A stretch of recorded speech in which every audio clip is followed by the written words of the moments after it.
Hey everyone, मेरा नाम अभिषेक है और आज मैंने एक वीडियो चुनी है मोहक मंगल की, जिनका कि यूट्यूब पे सोच के नाम से एक चैनल है। काफ़ी इंटेलिजेंट पर्सपेक्टिव और डेटा शेयर करते हैं वो।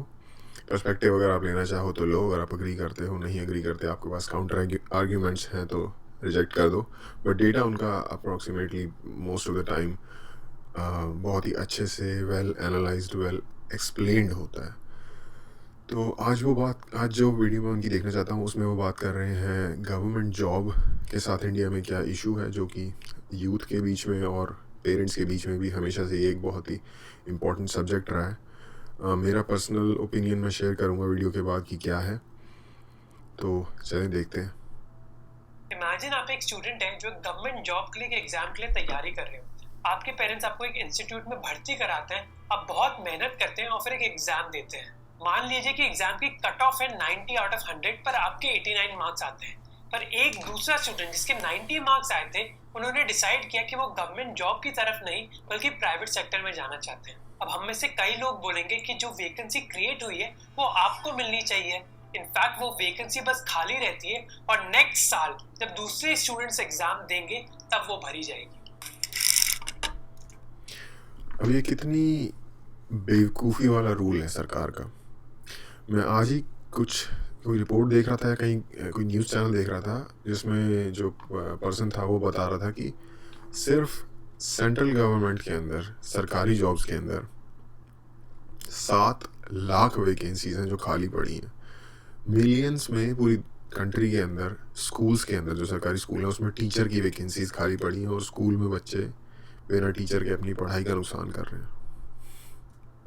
ये 5 में से एक प्रॉब्लम है जिसके बारे में कई स्टूडेंट्स ने बात करी है और अपनी आवाज उठाई एक हैशटैग के जरिए, मोदी रोजगार दो। और इसी की वजह से कई स्टूडेंट्स ने प्रोटेस्ट भी किया यूपी में।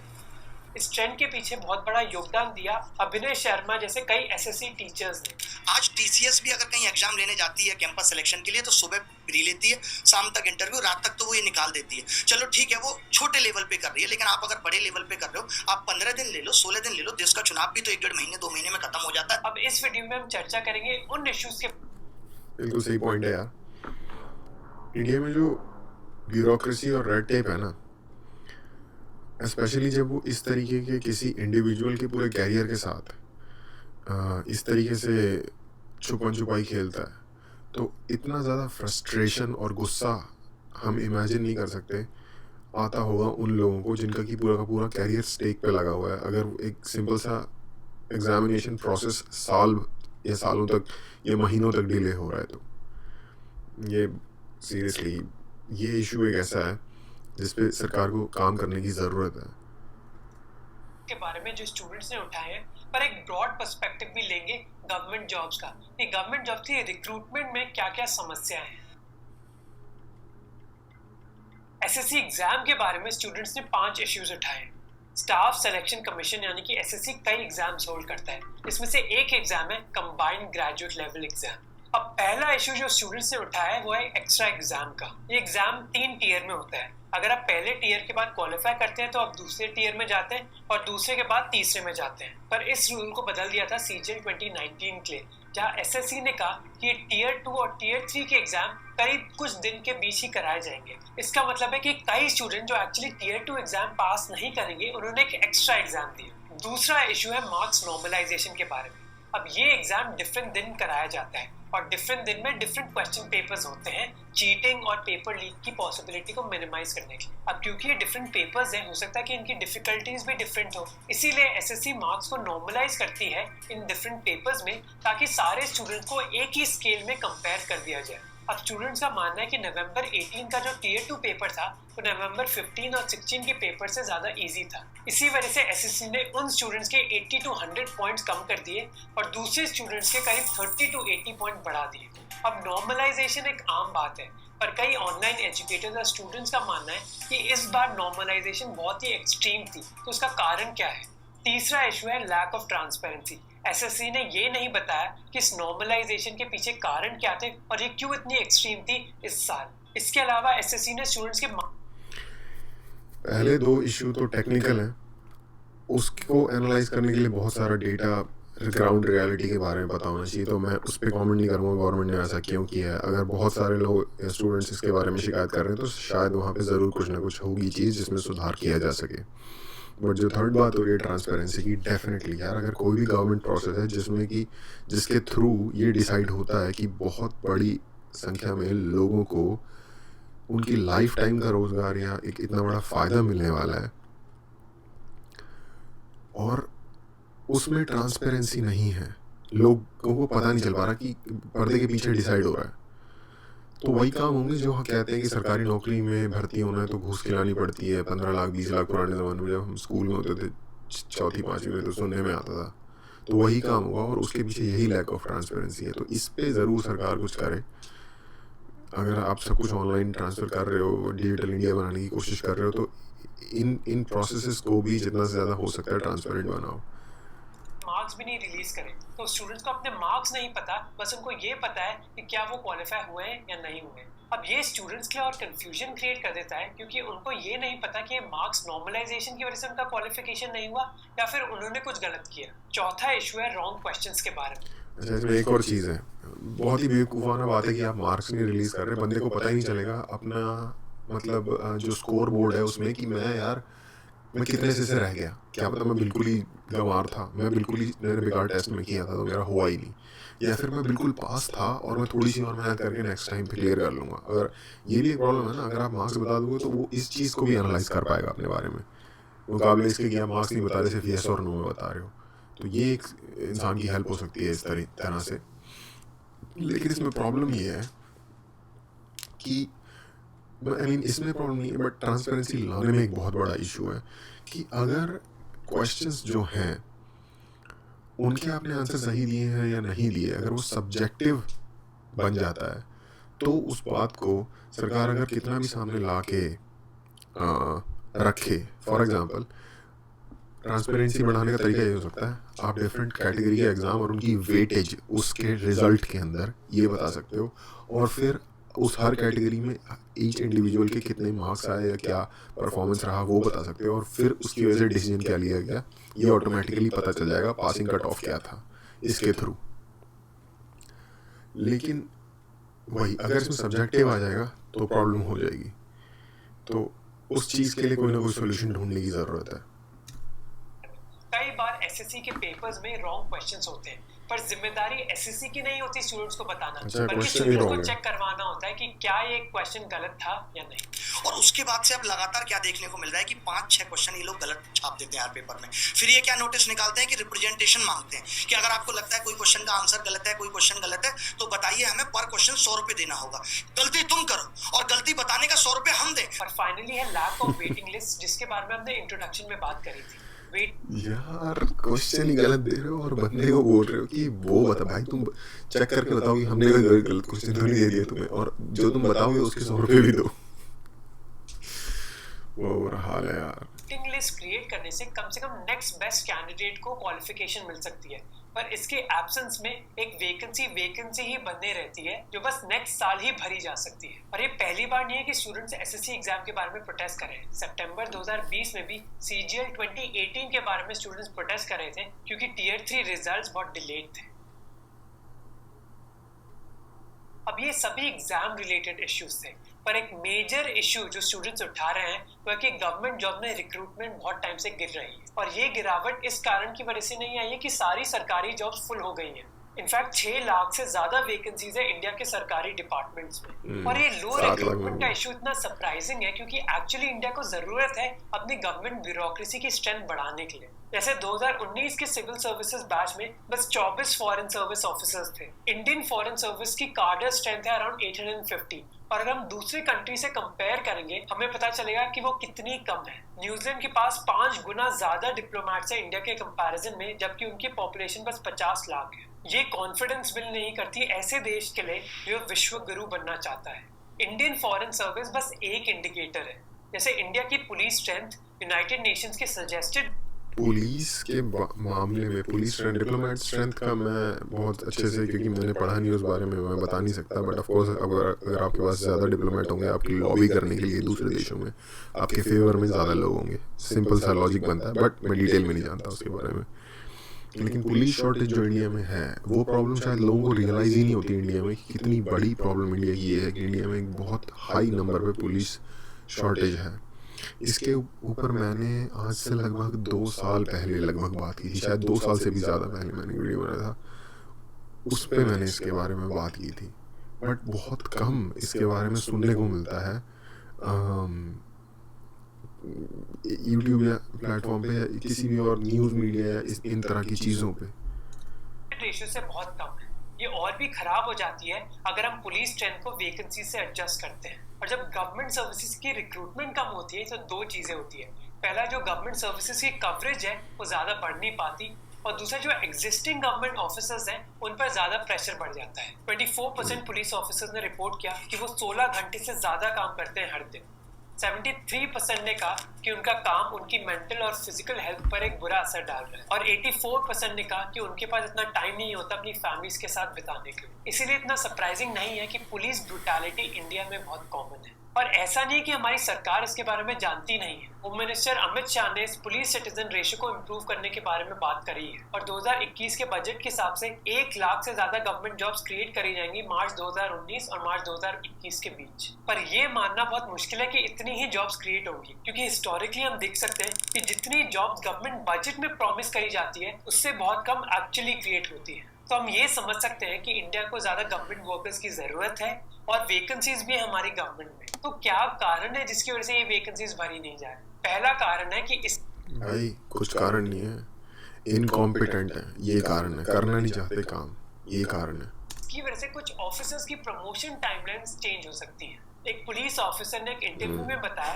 कि अगर वो सडनली कई वैकेंसीज को फिल करने की कोशिश करेंगे तो ऑफिसर्स की प्रमोशन टाइमलाइन में बदलाव हो जाएगा, जो बहुत ही ऑड कारण है, क्योंकि क्लियरली वैकेंसीज फिल करना ज्यादा इंपॉर्टेंट होना चाहिए एज कम्पेयर टू कि प्रमोशन टाइमलाइन चेंज जाएंगी कुछ ऑफिसर्स के। दूसरा कारण है कि इंडियन गवर्नमेंट में कंप्यूटराइजेशन और डिजिटाइजेशन की वजह से इतनी ज्यादा जरूरत ही नहीं है अब लोगों की, जो वैलिड कारण है। पर अगर ऐसा है तो वैकेंसीज निकाली ही क्यों जा रही हैं? आपको वैकेंसीज कम कर देनी चाहिए।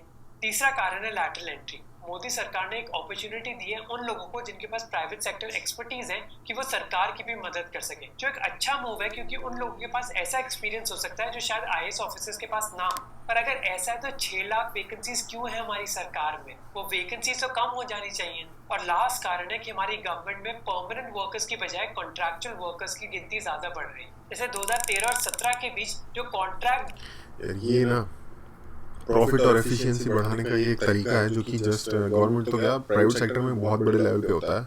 फॉर एग्जांपल मान लो एक बहुत बड़ी कंपनी है, जैसे कि लेट्स से एग्जांपल ले लेते हैं एप्पल का, और एप्पल के वहाँ इंडिया के जो ऑफिस है उसमें जो लोग अकाउंट्स का काम देखते हैं, सैलरी मैनेज करना और एम्प्लॉयज़ की और ये सब, वो एक एक्सटर्नल एजेंसी को दे देते हैं कॉन्ट्रैक्ट, जो कि उनकी ही बिल्डिंग में बैठते हैं। उस एजेंसी का स्टाफ उनके ही लिए काम करता है, बट वो पेरोल है, वो पेरोल पे है एक एक्सटर्नल एजेंसी के, एप्पल का डायरेक्ट एम्प्लॉय नहीं है। और मे बी एप्पल ऐसा ना करता हूँ, मैं बस सिर्फ एक एग्जांपल दे रहा हूँ समझाने के लिए। तो ये चीज़ सरकार भी बहुत ज़्यादा कर रही है। हम देखते हैं कि कॉन्ट्रैक्चुअल टीचर्स होते हैं या फिर एजेंसी के द्वारा भर्ती किए गए टीचर्स होते हैं या दूसरी जॉब्स में होते हैं। ये इस चीज़ से ज़रूर आप क्या कहते हैं अपना पल्ला झाड़ काइंड ऑफ खर्चा कम कर सकते हो। पल्ला झाड़ने से मेरा ये मतलब है, लेकिन एक ह्यूमन लाइफ के ऊपर जो एक एश्योरिटी, एक पीस ऑफ माइंड होता है उस एम्प्लॉय का, वो ज़रूर इससे बहुत ज़्यादा रिड्यूस हो जाता है, ऐसा मेरा मानना है। लाइक अपॉर्चुनिटी की वो ज़्यादा अपॉर्चुनिटी उतनी ज़्यादा लुक्रेटिव नहीं रहती वो वाली जो कि पहले थी। जॉब्स हैं वो 18 से 23% तक बढ़ गई है। स्टूडेंट्स इन गवर्नमेंट जॉब्स के बारे में बहुत ही गुस्से में है, क्योंकि ऐसा नहीं है कि प्राइवेट सेक्टर में जॉब बहुत आसानी से मिल जाती है, और कोविड-19 की वजह से बेरोजगारी की सिचुएशन और भी बिगड़ गई। लॉकडाउन के बाद करीब 12 करोड़ जॉब्स खत्म हो गई। सैलरीड एम्प्लॉयज पर सबसे ज़्यादा असर पड़ा है। हाँ, ये ज़रूर है कि यार यहाँ ना एक बहुत ज़रूरी बात है, हमारे पूरे माइंडसेट में ही मुझे लगता है जो मिडिल क्लास इंडिया है उसके माइंडसेट में एक प्रॉब्लम है। और ये सुनने में शायद थोड़ा हार्श लगेगा, लेकिन हम बच्चे को बचपन से ही एक जॉब के पीछे क्यों लगा, भाई ये जॉब मिल जाएगी, ये कर लो तो ये जॉब मिल जाएगी, इस तरह से हम क्यों अपनी यूथ को माँ बाप, स्कूल वाले और दूसरे जहाँ से भी इन्फ्लुएंस हो सकता है बच्चा, वो लोग इस लैंग्वेज में बात क्यों करते हैं? अगर हम एंटरप्रेन्योरियल वो जो है स्पिरिट उसको बचपन से ही लाइक फॉर एग्जांपल अमेरिका में या दूसरे कई वेस्टर्न कंट्रीज़ में, अमेरिका में स्पेसिफिकली जो 8-9 साल के बच्चे होते हैं उनको मान लो एक स्कूल ट्रिप पे जाना है, तो उनको स्कूल की तरफ से ये बता दिया जाता है कि आपको इतना आपका खर्चा लगेगा $500 लेट से।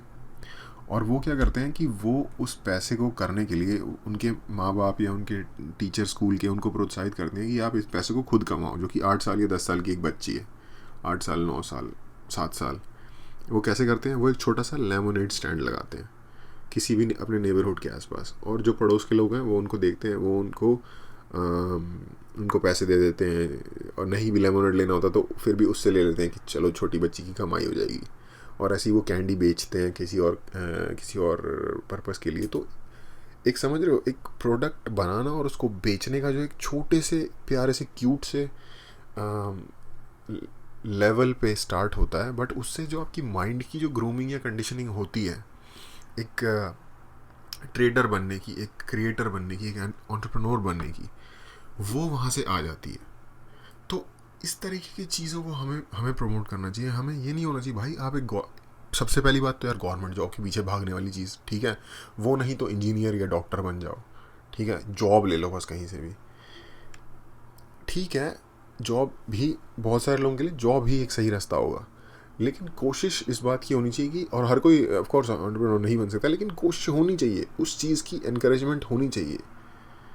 क्योंकि देखो, जो एक एंटरप्रेन्योर होगा वो जॉब्स क्रिएट करेगा ना, कि जॉब क्रिएट करने वाला बड़ा है जो जॉब सीकर है उसके मुकाबले। तो मुझे इस चीज़ से पर्सनली थोड़ी सी दिक्कत होती है, जो मैंने, और गवर्नमेंट जॉब का तो मैंने कभी हर ज़िंदगी में सोचा ही नहीं। शायद उसकी वजह एक ये भी रही होगी कि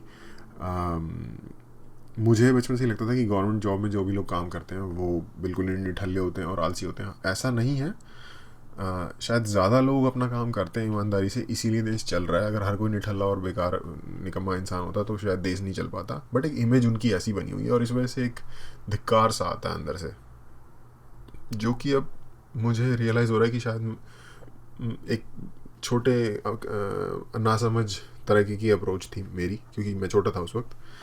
लेकिन फिर भी कभी भी गवर्नमेंट सेक्टर में, क्योंकि वो डायनामिज़म जो शायद मेरी पर्सनल चॉइस हो, वो मुझे कभी दिखा नहीं उसमें, तो इसलिए मैंने कभी सोचा ही नहीं गवर्नमेंट जॉब या गवर्नमेंट सेक्टर में जॉब अप्लाई करने की या पाने की कोशिश करने की।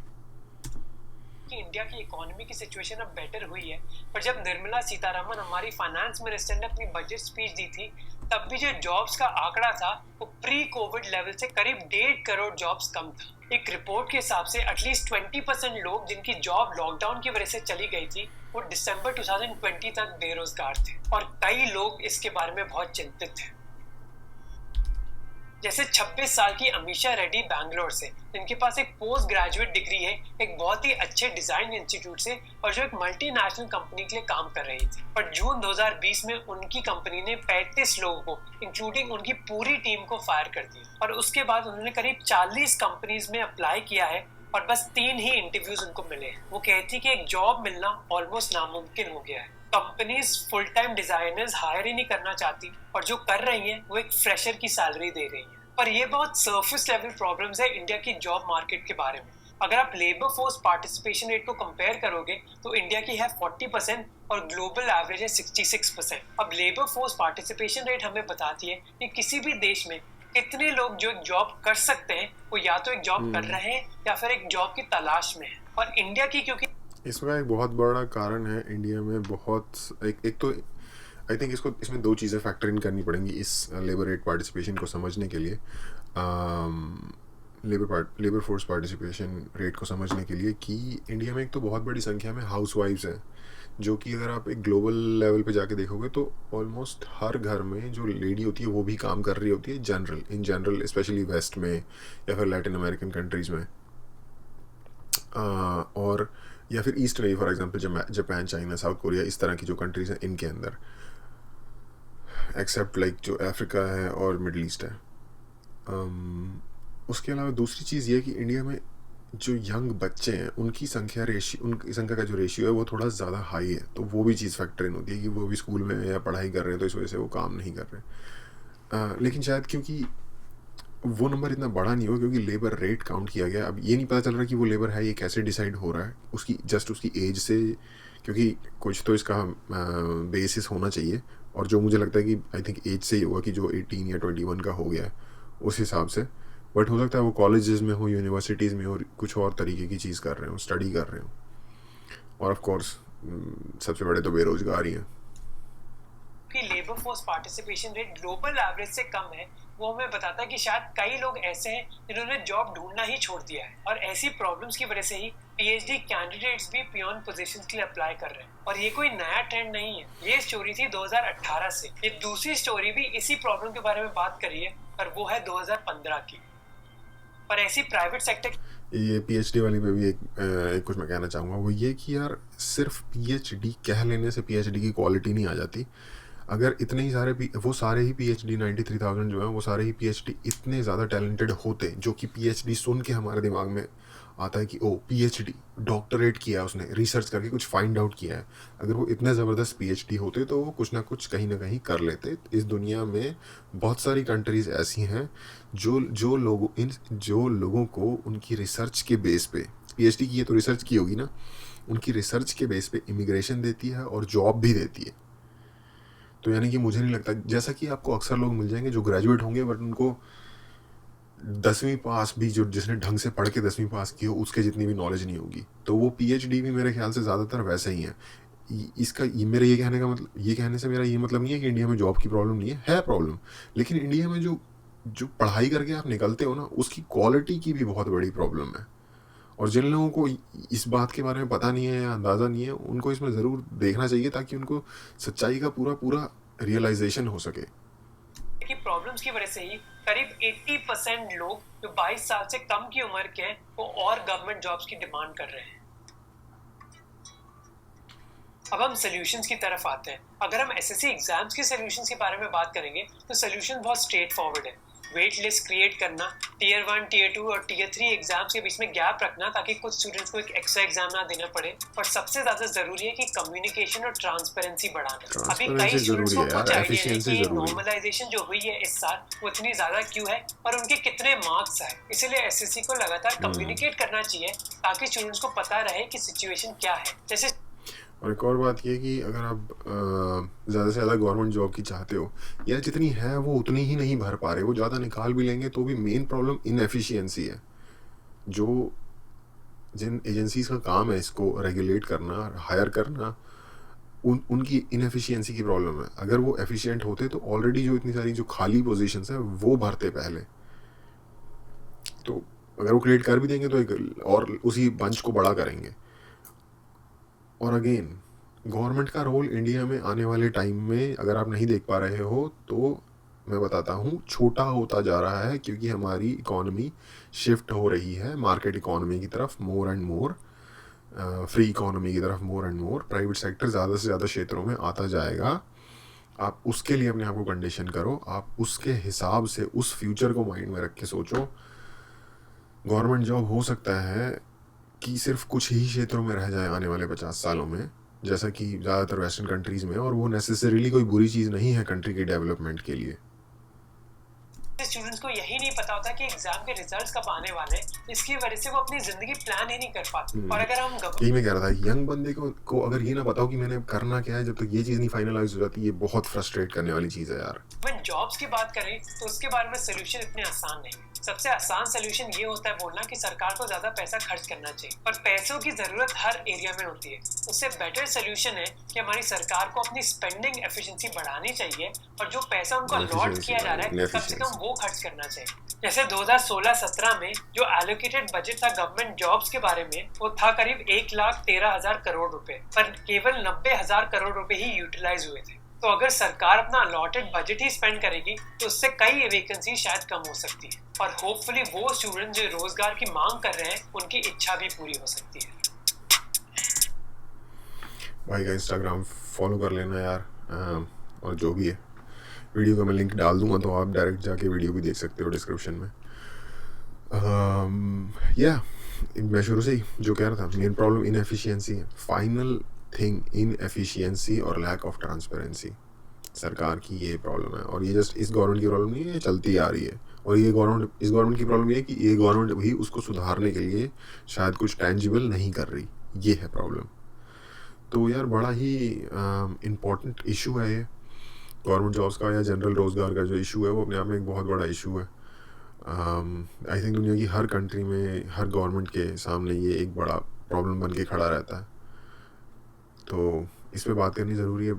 बहुत अच्छी वीडियो मुझे लगा कि प्रॉपरली ऑब्जेक्टिव वीडियो थी, कोई बायस जितना तक कि मैं कह सकता हूँ मुझे नहीं लगा, और डेटा को काफ़ी क्लियरली अच्छे ग्राफिक्स के साथ प्रेजेंट किया जिसकी वजह से उसको समझना इजी रहा, लॉजिकल, और एक ऑर्डर में एक कोहेरेंसी थी जिसकी वजह से इशू को समझने में और अच्छा लगा। तो मैं कॉन्ग्रेचुलेट करना चाहूँगा मोहक को इस वीडियो के ऊपर, और देख के मज़ा आया। Thank you. अगर आपको लगा हो कि कुछ अच्छी बात हुई है, आपको टॉपिक पसंद आया हो तो आप सब्सक्राइब करो और लाइक कर सकते हो, लाइक भी कर सकते हो या और कमेंट कर सकते हो, मुझे बता सकते हो कि कुछ कहना चाहो अगर आप इसके बारे में। तो बाय।